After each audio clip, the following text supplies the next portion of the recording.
आजम खान जो हारे वो प्रशासन की और शासन की मिली भगत की वजह से हारे।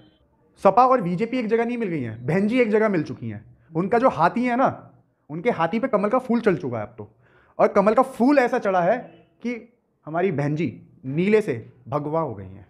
राज ये लोग चुनाव जीवी हो चुके हैं, ना सिर्फ जीत चाहिए। इनके अंदर ना सम्मान बचा है किसी का करना, ना ये लोग अपोजिशन का सम्मान करना जानते हैं, ना बड़े नेता का सम्मान करना जानते हैं, ना एक अच्छे व्यक्ति का सम्मान करना जानते हैं। ये सिर्फ चाहते हैं कि इनके हिसाब से ये हिटलरशाही चलती रहे और ये हिटलरशाही आगे पनपती रहे। पर मैं एक बात कह देना चाहता हूं कि ज्यादा दिन नहीं चलेगा। सत्य का सूरज जिस दिन उगेगा ना, रात चाहे कितनी भी देर की हो, सर्दियों में रात ज्यादा देर की होती है, रात चाहे कितनी भी देर की हो, सत्य का सूरज उगेगा, सच्चाई सामने आएगी। और ये नफरती जो जितने भी चिंटू और नफरती जितने भी आपके लोग हैं, ये जो विवादित बयान देते हैं, इन सबका किला ढहेगा, ध्वस्त होगा। जब दलितों के ऊपर अत्याचार होता है तो जब बहन जी कहां होती हैं? जब दलितों के साथ दलित बेटियों के साथ बलात्कार होता है, जब बहन जी कहां होती हैं? बहन जी उस टाइम कहां होती हैं जब गांवों के अंदर दलित और ठाकुरवाद होता है? जब बहन जी कहां होती हैं? बहन जी जब ईडी और सीबीआई की जो चिड़िया है ना, जो कबूतर घूमता है उनकी कोठी के बाहर, जो ड्रोन है मोदी जी का, जो उड़ाते हैं मोदी जी दिन रात, उसके डर के मारे अपनी कोठी के अंदर होती है। पर हाँ, आज के समय में जो भारतीय जनता पार्टी की जो नीतियां हैं, है ना, और जो नीतियां छोड़िए, उनकी जो चीजें हैं, जो उनकी एक्टिविटीज हैं, वो ऐसी हैं कि भारत को इस कदर नफरत में और इस कदर डर में डाल दिया है ना। मैं खुद चलिए मैं आपको अपना एक पर्सनल ओपिनियन बता देता हूँ। मैं अभी कुछ दिनों पहले गाँव में बैठा था, तो वहाँ पे 4 बुजुर्ग लोग बैठे हुए थे। वो बुजुर्ग लोग हुक्का पी रहे थे और बात कर रहे थे। आश्चर्य की बात है, बुजुर्ग लोग बात कर रहे थे कि मतलब इस सरकार ने इस कदर बुजुर्गों के दिमाग पे भी हमला कर दिया है कि मुल्ला ये कर देंगे, मुसलमान ये कर देगा, अगर आप सुरक्षित करिए, अपनी महिलाओं को बचा के रखिए। मतलब वो लव जिहाद दिखा दिखा के इस कदर माहौल बना दिया है। वहीं पे एक बच्चा आया हुक्के के लिए कर्सी वगैरह लेके, है ना, वहीं पे उस बच्चे ने जब ये बात सुनी होगी तो उसके अंदर क्या हुआ होगा, क्या फील किया होगा उसने? डर। वो डर डर के जिएगा। जब तक वो जिएगा वो डर डर के जिएगा। ये आज के समय के अंदर भारतीय जनता पार्टी ने लोगों के अंदर इस कदर नफरत और डर फैला दिया गया है, जिससे हमारे देश की एकता और अखंडता खराब हो रही है। अरे मैं कहता हूं, कोई आके तो दिखाए मेरे घर के अंदर। ईंट का जवाब ना पत्थर से दे तो बात की बात है। किस बात का डर?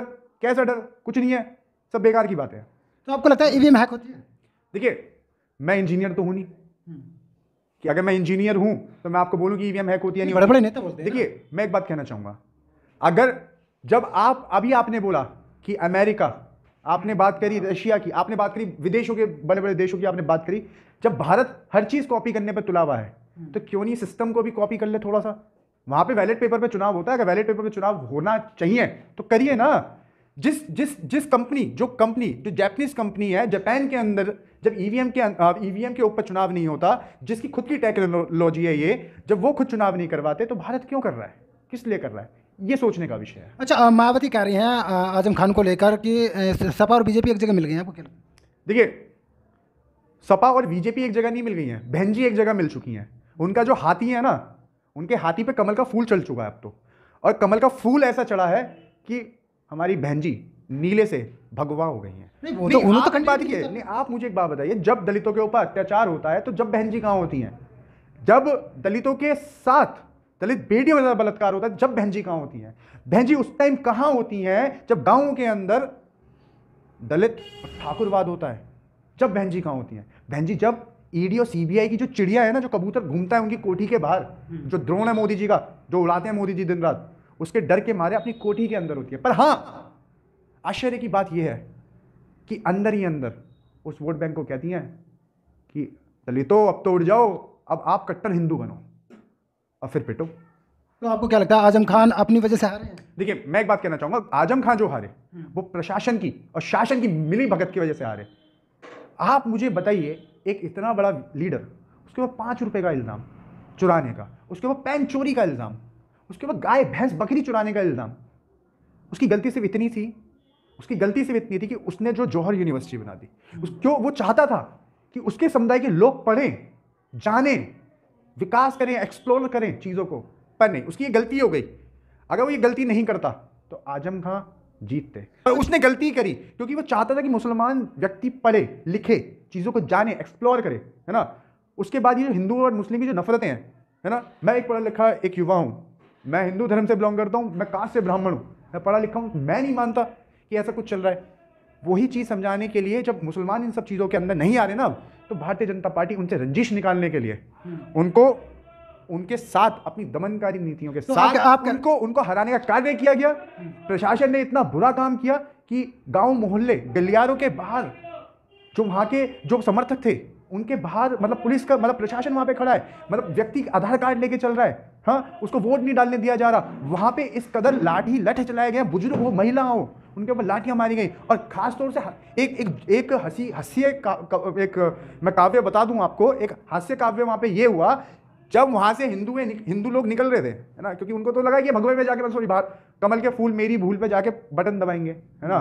जब पता लगा ना वहाँ पे साइकिल दौड़ रही है, तो उनके घरों के बाहर भी भेज दिए पुलिस प्रशासन। आजम खान का जो अपना बूथ था उस पर भी हार गए हैं, तो क्या सब जगह प्रशासन ने कब्जा कर लिया? देखिए मैं आपको एक बात बताऊँ,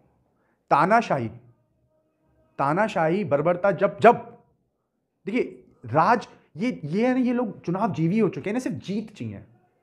इनके अंदर ना सम्मान बचा है किसी का करना, ना ये लोग अपोजिशन का सम्मान करना जानते हैं, ना बड़े नेता का सम्मान करना जानते हैं, ना एक अच्छे व्यक्ति का सम्मान करना जानते हैं। ये सिर्फ चाहते हैं कि इनके हिसाब से ये हिटलरशाही चलती रहे और ये हिटलरशाही आगे पनपती रहे। पर मैं एक बात कह देना चाहता हूँ कि ज़्यादा दिन नहीं चलेगा। सत्य का सूरज जिस दिन उगेगा ना, रात चाहे कितनी भी देर की हो, सर्दियों में रात ज़्यादा देर की होती है, रात चाहे कितनी भी देर की हो, सत्य का सूरज उगेगा, सच्चाई सामने आएगी। और ये नफरती जो जितने भी चिंटू और नफरती जितने भी आपके लोग हैं, ये जो विवादित बयान देते हैं, इन सबका किला ढहेगा, ध्वस्त होगा।